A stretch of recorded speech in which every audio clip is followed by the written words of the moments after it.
London, 1847, the grand ballroom of Ravenscroft House glowed, beneath crystal chandeliers as members of high society gathered for an elegant evening. Soft music from a string quartet filled the room while the scent of roses and jasmine drifted through the air. Near a tall window stood Charlotte Brandon, a striking young woman of 23, known in London for her beauty and grace. Her auburn curls framed her delicate face, and her bright green eyes showed intelligence and quiet emotion. As the daughter of the late Earl of Ravenscroft, Charlotte possessed wealth, education, and all the manners expected of a noble lady. Charlotte's aunt and guardian, Lady Millicent, approached with a knowing smile. She whispered that the Marquis of Whitmore had been watching Charlotte all evening, and suggested she accept his next dance. Charlotte pretended surprise, though she had noticed him the moment he arrived. Patrick Baskerville, the Marquis of Whitmore, was admired by many, tall, confident, and handsome. For months he had visited Ravenscroft House, speaking with Charlotte about books and music, walking in the gardens, and sending her beautiful flowers. Soon Patrick himself approached and politely asked Charlotte for a dance. She accepted, hiding her excitement.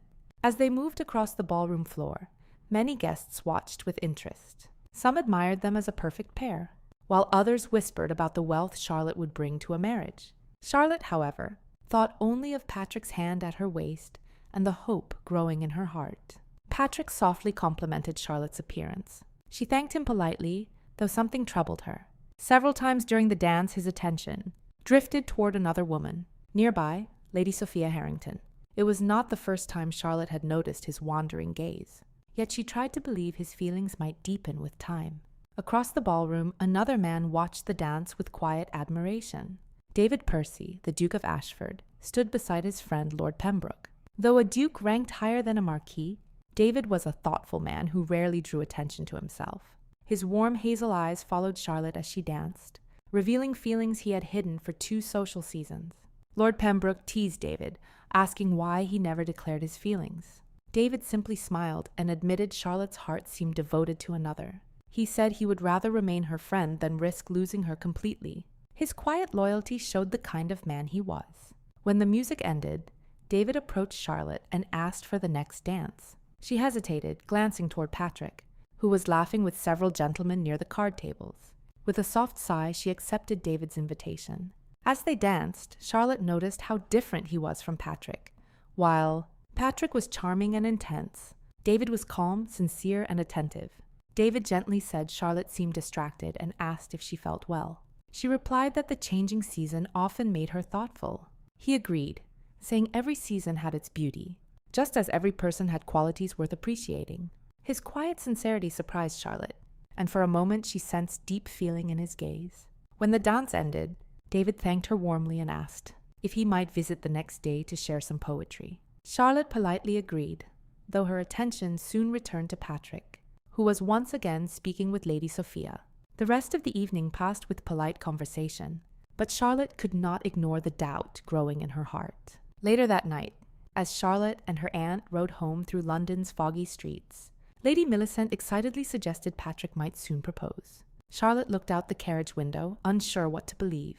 Deep down she feared Patrick's interest might be driven more by her wealth and connections than by true affection. In her bedroom, Charlotte thought about the 2 men now occupying her mind. Patrick made her heart race, yet his loyalty felt uncertain. David, however, was steady, thoughtful, and dependable, though she had never considered him seriously before. The contrast left her restless. A week later, Charlotte's days filled with social visits, rides through Hyde Park, and evening gatherings. Patrick continued appearing often, increasing rumors that they would soon be engaged. Yet despite the excitement around her, Charlotte felt a strange uneasiness she could not explain. One afternoon, as Charlotte played the pianoforte in the drawing room, Patrick arrived unexpectedly. Her aunt had purposely left them alone, expecting happy news. Charlotte's heart raced as Patrick spoke about society expecting them to marry. But instead of a romantic declaration, he calmly explained that her fortune could restore his failing estate. Charlotte felt her dreams collapse as she realized he spoke of marriage like a business arrangement. When she asked if love mattered to him, Patrick admitted he could admire her, but would never truly love her. His affections, he said, belonged elsewhere. Though deeply hurt, Charlotte gathered her courage and refused his offer. She declared she would never marry a man who admitted he could not return her feelings. Patrick left the room surprised and offended, while Charlotte sank into a chair, finally letting her tears fall. Moments later, another visitor arrived, David Percy, the Duke of Ashford. Seeing her distress, he quickly asked what had happened. At first, Charlotte tried to hide her pain, but his kindness made silence impossible. She told him everything about Patrick's confession and her shattered hopes. David listened carefully without interrupting. When she finished, he gently said any man who could reject such sincere affection must be foolish or blind. His quiet support comforted her more than she expected. For the first time, Charlotte truly noticed his warmth and respect. Before leaving, David gave her a small book of poetry and asked if he might call again the next day. Charlotte agreed, grateful for his presence during such a painful moment. After he left, she read the poem he had marked and felt a small spark of hope return. Soon afterward, Charlotte decided to leave London for a time and visit her cousin Elena in Bath. She needed distance from gossip, from Patrick, and from the painful memories of Ravenscroft House. Yet, as her carriage carried her away from the city, one thought remained. She might miss the quiet, thoughtful Duke who had shown her kindness when she needed it most. On Charlotte's first evening, she and Elena sat by the fire with glasses of cherry wine. Elena asked about the Marquis who had hurt Charlotte and caused her to leave London. At first, Charlotte felt uneasy discussing Patrick and the rejection she had faced. But Elena's kindness encouraged her to explain everything. After hearing the story, Elena strongly criticized Patrick for treating her so poorly and reminded Charlotte that she deserved far better. Charlotte admitted that although her mind understood this, her heart was still healing. Their conversation soon turned to the Duke who had been writing to her. Elena hinted that when a Duke shows such interest, it usually means more than simple kindness.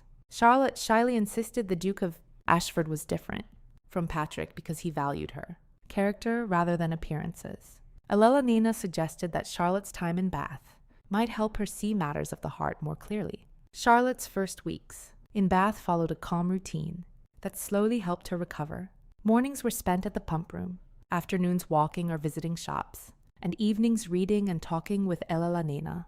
Away from London's busy society, Charlotte's heart began to heal. During this time, she received regular letters from David, the Duke of Ashford. His letters were warm and thoughtful, but never demanding. He wrote about books they both enjoyed, shared small events from his life, and asked about her thoughts. Charlotte began looking forward to them and carefully wrote replies, something she had never done with Patrick's flashy attention. In the third week, she received shocking news from her aunt.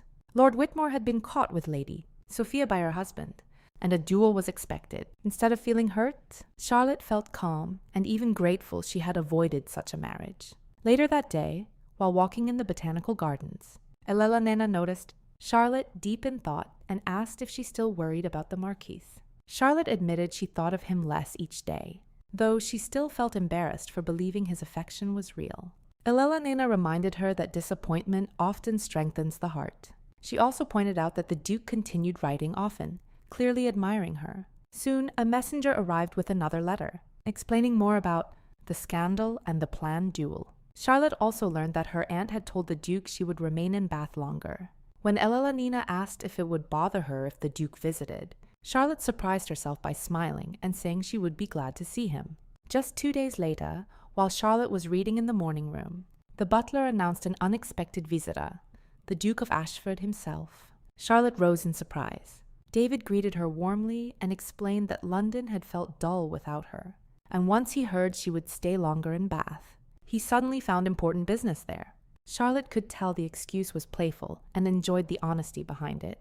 With Elena's approval, David began visiting daily.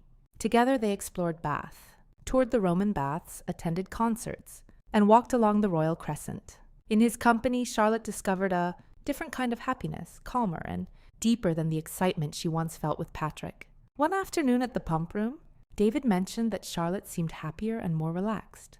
She agreed that Bath and good company had helped her spirit.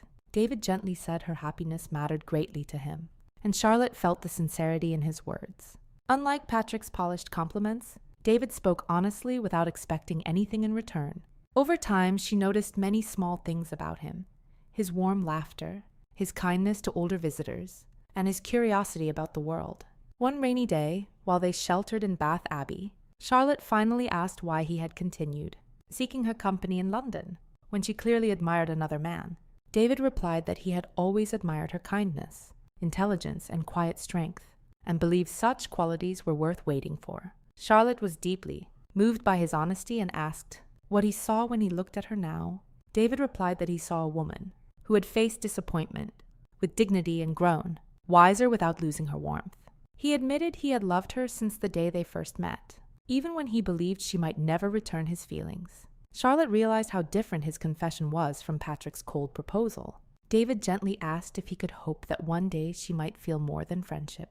Looking into his eyes, Charlotte saw the respect and sincerity she had once missed. She softly admitted that perhaps that day was closer than they both expected, and David's joy was clear as they walked home together in the rain.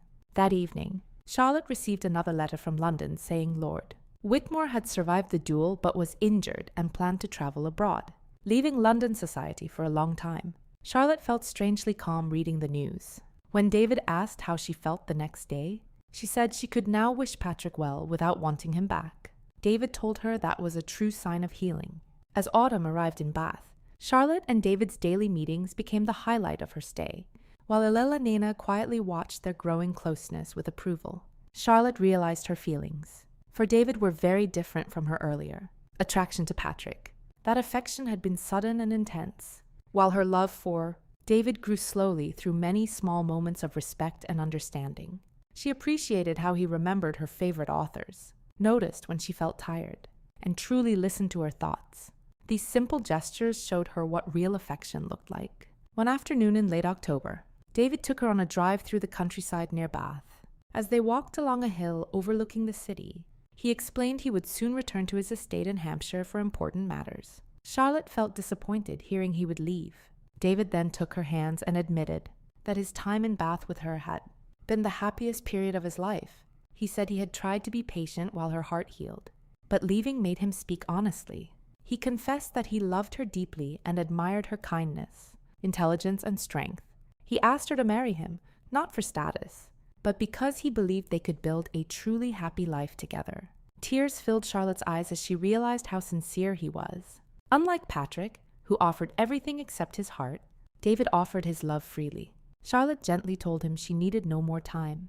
What began as gratitude for his kindness had slowly grown into real love, though she had been afraid to admit it. She explained that this feeling was calmer and stronger than the excitement she once knew.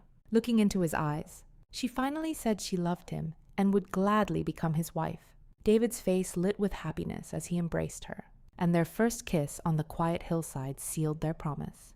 When they returned to Elena's house, she immediately noticed their joy and laughed with delight, saying she had been waiting for this moment all along. The next days passed quickly as they prepared to return to London. David formally wrote to Lady Millicent asking for Charlotte's hand, while Charlotte wrote her own letter announcing their engagement. She joked that her aunt would be pleased, since a duke was an even better match than a marquis in society's eyes. David laughed and asked if he had also satisfied her romantic expectations. Charlotte teased that he had not fought dragons for her, but admitted his heartfelt proposal was more than enough. The memory of Patrick briefly returned, yet Charlotte felt no pain, only gratitude that his rejection helped her recognize true love. When they returned to London, their engagement quickly became the talk of society. Lady Millicent was thrilled that her niece would become a duchess. At gatherings, guests whispered about how Charlotte had moved from a broken match with Lord Whitmore to marrying the Duke of Ashford. Charlotte heard the comments but simply smiled, knowing the truth of her feelings. As Christmas approached, preparations began for the wedding and for her new life as a duchess. Charlotte wished to learn how everything worked before making changes, believing marriage should be a partnership even if society thought otherwise. David admired her thoughtful attitude and said she would make an excellent duchess. As the wedding approached, Charlotte reflected on how much her life had changed from heartbreak with Patrick to the peaceful happiness she now shared with David. The night before the wedding, Elena asked if she ever wondered what might have happened if Lord Whitmore had loved her. Charlotte admitted she had once wondered during the painful days after his rejection, but now she was simply grateful he had not pretended to love her. If he had, she might have been trapped in an unhappy marriage and never discovered the love she shared with David. Elena agreed the past should remain. in the past and reminded her that tomorrow she would begin a new life with the man who truly loved her. That night, Charlotte fell asleep dreaming of the future, not the past. The wedding morning arrived bright and cold in early December, with frost shining on the trees outside. Charlotte woke feeling calm and certain rather than nervous. Her ivory silk gown with delicate pearl embroidery had been carefully prepared, and as her maid helped her dress, Charlotte felt its simple elegance matched. The honest love she shared with David, Lady Millicent, entered with tears of happiness, declaring Charlotte the most beautiful bride she had ever seen. This time Charlotte believed her, because the happiness she felt was real and steady as she prepared to walk toward the life waiting for her. Elle la Nena, who had traveled from Bath to stand beside Charlotte as her matron of honor, gently announced it was time. Charlotte felt calm and said she had never felt more ready for anything in her life. The wedding at St. George's Church in Hanover Square was exactly what she had hoped for, joyful and meaningful. As she walked down the aisle with her uncle, her eyes immediately found David waiting at the altar. The look on his face, full of pride, wonder, and pure love, brought tears to her eyes and erased her final doubts. Their vows were spoken clearly and sincerely, not just as formal words but as promises meant for life. When David placed the ring on her finger, a gold band, with small diamonds that had belonged to his grandmother, Charlotte felt certain she was exactly where she belonged.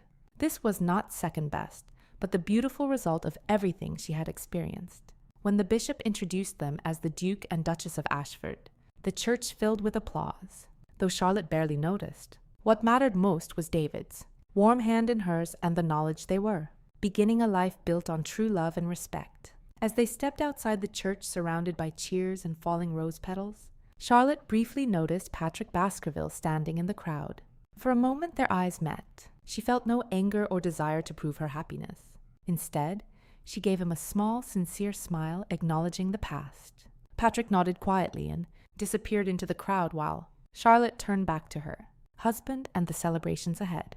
The wedding breakfast at Ashford House was a grand event attended by many figures of London society. Charlotte walked beside David, warmly accepting guests' congratulations. For a moment they stepped into the garden conservatory for privacy. David softly asked if she was happy. Charlotte touched his face and admitted she had never imagined such complete joy. David confessed he often thought about how close he had come to losing her, but Charlotte reassured him that even when she did not realize it, her heart had always been moving toward him. Later that evening, after the last guests had left, Charlotte stood with David in the entrance hall of the house that was now her home. The future held many possibilities, but she focused only on the present, the warmth of his hand, the love in his eyes, and the peaceful feeling that their life together was just beginning. David gently welcomed her home as the Duchess of Ashford, and Charlotte softly repeated the word home, realizing how meaningful it had become. News of Charlotte's marriage to the Duke quickly spread across London and eventually reached Patrick, who had been traveling through Europe after leaving England. For months he had wandered through cities like Paris, Vienna, and Rome, hoping to forget his troubles, yet he still felt empty. One afternoon in a cafe in Florence, he heard someone mention the wedding and describe how radiant Charlotte had looked. The words stopped him and filled his mind with memories of her kindness and the affection he once rejected. That night, Patrick finally allowed himself to reflect honestly on the past. He realized his passion for Lady Sophia had been shallow and reckless. Sophia had quickly abandoned him once her husband discovered their affair, leaving Patrick embarrassed and wounded after the duel. Now he understood that the sincere love Charlotte once offered him had been far more valuable than the brief excitement he had chased. By morning, Patrick decided to return to England. Even though Charlotte was now married, he felt the need to face the consequences of his past. When he arrived in London during the winter season, he heard constant talk about the happy Duke and Duchess of Ashford. One afternoon in Hyde Park, he saw them walking together. Charlotte looked happier and more confident than ever, and the Duke treated her with obvious love and respect. Watching from a distance filled Patrick with deep regret. Despite his doubts, Patrick visited Ashford House that evening. Charlotte received him politely in the drawing room, though she was surprised. He admitted he had returned a changed man and regretted the cruel words he once spoke. Charlotte listened calmly and responded kindly, but without emotion. When Patrick confessed he now loved her, Charlotte gently reminded him she was married and that her heart fully belonged to her husband. Patrick tried to suggest things might change, but Charlotte stopped him firmly. She explained that her marriage to David was not simply a social arrangement, but a promise built on true love. She added that the feelings she once had for Patrick were real then, but they were not the lasting love she now understood. David had given her something deeper: respect, understanding, and true partnership. Patrick realized the woman before him was no longer the hopeful young lady who once waited for his approval. She had grown stronger and no longer needed his affection to feel valued. At that moment, David entered the room and greeted Patrick politely. Charlotte stood beside her husband with quiet confidence, making it clear that her loyalty belonged to him. Seeing their bond, Patrick finally accepted he had truly lost her. Before leaving, Charlotte sincerely wished Patrick happiness and hoped he would find someone who could love him freely. Her kindness touched him more deeply than anger would have. Outside, snow had begun falling softly. Patrick looked back through the window and saw Charlotte and David standing close together, clearly happy. In that moment, he realized that despite his regret, he truly wanted her happiness. In the weeks that followed, Patrick withdrew from society and reflected on his life. He began reading books Charlotte once loved and started paying attention to his neglected estate in Scotland. One evening, at a literary gathering hosted by Ella Nena, he met Miss Rebecca Harrison. She was intelligent and thoughtful, speaking passionately about literature and ideas. Patrick found himself enjoying their honest conversation more than any social event he had attended in years. Rebecca was not impressed by titles or wealth and spoke openly about wanting a life built on respect rather than convenience. Patrick admired her independence and began attending the weekly gatherings just to speak with her. Over time, their conversations deepened, and Patrick realized he valued her intelligence and honesty more than anything he once pursued. Months later, Patrick met Charlotte and David again at the British Museum while visiting an exhibition with Rebecca. The meeting was polite and calm. Patrick noticed how naturally Charlotte and David supported each other and how proud David seemed of her knowledge. Seeing their happiness no longer caused him pain, but reminded him of the lesson he had learned about true love. As spring arrived, Patrick's friendship with Rebecca slowly grew into something deeper. During a walk in Kensington Gardens, he admitted he did not want to leave London because he valued her company so much. He explained he was trying to become a better man and hoped she might allow him to court her properly. Rebecca smiled warmly and said she already respected him and was willing to see where their connection might lead. Patrick realized that the painful events of the past year had changed him. Losing Charlotte had taught him humility and the importance of sincerity and respect. When Charlotte later invited him and Rebecca to a garden party at Ashford Park, he accepted peacefully. Charlotte had found the happiness she deserved, and Patrick was beginning a new chapter of his own life. Looking back, Patrick finally understood the lesson he once ignored. True love is not built on excitement alone, but on truly seeing and valuing another person. Charlotte had found that love with David, and now Patrick hoped he might discover something similar with Rebecca. The proud man who once believed he could never love had changed, and with that change came the promise of a better future. There are moments in life when someone we care about cannot see our true value. Charlotte experienced this when the man she loved rejected her, leaving her heartbroken. But time brought her something better, a love built on respect, patience, and genuine care. If you have ever felt overlooked or hurt, remember that another person's choices do not define your worth. Sometimes the greatest love story begins after disappointment. Healing takes time, but new beginnings are always possible. Thank you for staying with this story until the end. If Charlotte's journey touched your heart, her pain, her strength, and her new beginning, please support the channel by liking, commenting, and subscribing. Your encouragement helps keep these stories alive. Share this video with someone who might need a reminder that real love always finds its way. And before you go, another romantic story will appear on your screen. Click it and continue the journey with us.